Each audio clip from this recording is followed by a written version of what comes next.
Hola amigos, bienvenidos a su programa Grandes Benefactores de la Humanidad, un programa donde exaltamos a los verdaderos héroes de la humanidad, que no son aquellos ni que vuelan ni que son invulnerables, pero eso sí, si no tenían visión de rayos X, tenían una visión más interesante, una visión que penetraba en los misterios del universo y fueron los que nos ayudaron a vivir mejor o entender el universo que nos rodea. En esta serie la hemos denominado IQ, de coeficientes intelectuales, porque estamos relacionando nuestros personajes con su coeficiente intelectual. Les recuerdo que el coeficiente intelectual es una forma de medir la inteligencia y se diría mejor cociente intelectual, ya que varía según la edad e incluso según las épocas. Nosotros somos más inteligentes que nuestros ancestros hace 500 o 1000 años, porque ahora se desarrolla más la inteligencia que antes. Y les muestro este gráfico de la inteligencia, donde vean que el valor más normalito es 100. Ese es un valor absolutamente arbitrario. Las personas que inventaron esta forma de medir dijeron 100 es lo normal. Más de 100 es un poquitico mejor y menos de 100 es un poquito peor. Y fíjense que el 95% de la humanidad, según estos estudios, pues, está entre 70 y 130. Y les recuerdo, más de 120 es una persona ya inteligente, bien brillante. Y más de 140 es un genio.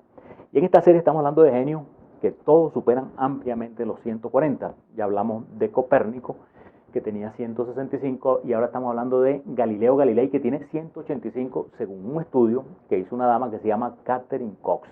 Es un estudio el cual nos sirve de referencia. No vamos a entrar en detalles, pero nos sirve de referencia porque ella le asignó un número a cada uno de estos genios y nosotros con ese número pues nos vamos a hablar acerca de ello. Y les recuerdo, estamos hablando de Galileo Galilei con 185, o sea, un hombre ampliamente brillante. Este es el segundo programa que hacemos de Galileo Galilei y vamos a hacer un repaso de lo que hablamos en nuestro primer programa. Galileo Galilei nació el año de 1564 en Pisa, esa ciudad de la hermosísima torre a la que todos queremos ir, pero eso sí, yo fui ya una vez. Esa bellísima ciudad de Pisa, ahí nació él, el año de 1564, es decir, 3 años antes de la fundación de Caracas, ubíquense por allá. Y les recuerdo que hablamos que mucha gente decía, esa gente que le gusta ponerle un acontecimiento a una temporada, decían que el Renacimiento terminó en el año que murió Miguel Ángel, en el día que murió Miguel Ángel. Y Miguel Ángel murió el 18 de febrero, Miguel Ángel Buonarroti, ese pintor, escultor famoso, murió el 18 de febrero de 1564, es decir, cuando Galileo Galilei tenía 3 días, porque Galileo nació el 15 de febrero de 1564. Se les recuerdo que él nació en Pisa, su padre era florentino, era un músico connotado, un músico importante, florentino. Entonces al poco tiempo se fueron a vivir en Florencia, él se educó en un monasterio, en el monasterio de Vallombrosa, se los mostramos ahí otra vez.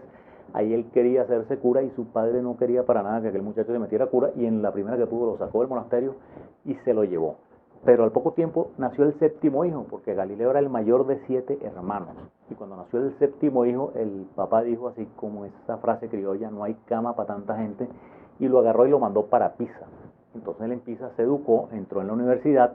Su padre quería que él fuera médico, él comenzó estudiando medicina, pero el muchacho se nos jubilaba de clase porque le gustaban las matemáticas. Él se iba de clase y entendía clases de matemática con un profesor famoso que se llamaba Hostilio Ricci, y ahí se empieza a involucrar con Arquímedes, Euclides y todas esas matemáticas griegas, y abandona la medicina. Esta vez gana él. El papá quería que estudiara medicina y él quería ser matemático, y así como la vez pasada él quería ser sacerdote y el papá quería que fuera médico, bueno, esta vez gana él y entonces él decide ser matemático, comienza a dar clases particulares hasta que al fin consigue una plaza de profesor en esa universidad de Pisa.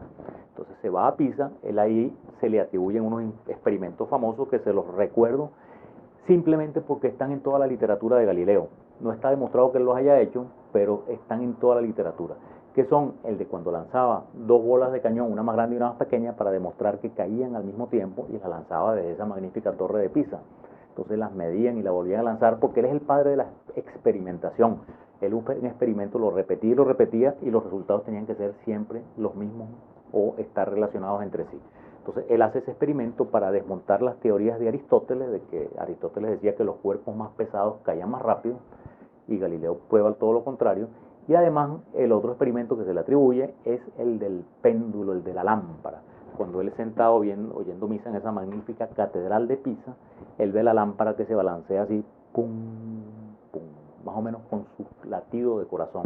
Y él descubre, se da cuenta que cada oscilación dura lo mismo, independientemente de que sea más grande. Entonces descubre lo que se llamó el isocronismo del péndulo. Pero bueno, él desde ahí, él ganaba una miseria. Y ocurre una cosa que es básica en su vida, que el año de 1591 muere su padre. Y él queda encargado de la familia, y él es un familión, ya les dije que tenía 7 hermanos y él era el mayor, y él tiene que ocuparse de las deudas familiares y no le alcanza el dinero. Entonces, él en la búsqueda de una mejor posición y en la búsqueda de dinero consigue el puesto de catedrático en la Universidad de Padua.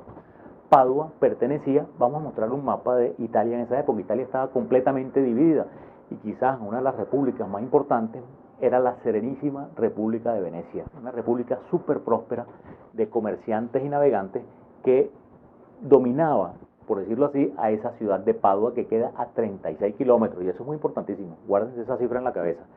Padua queda a 36 kilómetros de Venecia. Entonces él se va a Padua a dar clases, ahí más que le duplican el sueldo, él de 70 coronas que ganaba pasa a ganar como 180, o sea, más del doble. Entonces, bueno, vive mejor, pero así todo, imagínense ustedes, él tiene que pedir 2 años de anticipo de sueldo para pagar las dotes de las hermanas que se habían casado y no sé cuánto. Entonces él tiene una gran avidez, una gran necesidad de producir dinero porque era el patriarca de la familia y tenía que mantener a un gentío. Y entonces así es que él llega a Padua y nos los encontramos en Padua y seguimos ahora con la vida de Galileo. ¿Qué pasa cuando llega a Padua? Una cosa muy importante es su vida personal. Él ahí se relaciona con una dama que se llama Marina Gamba. Marina Gamba, les voy a decir que en este libro de Sara Cuadrado la describe de una manera que seguramente no la deja nada bien. Ella dice que Marina Gamba era una prostituta espléndida de carnes, hermosa y 6 años menor que él. Él en esa época tenía más o menos 28 años, o sea que si nos atenemos a esto, ella tendría 22. Y él tiene 3 hijos con ella.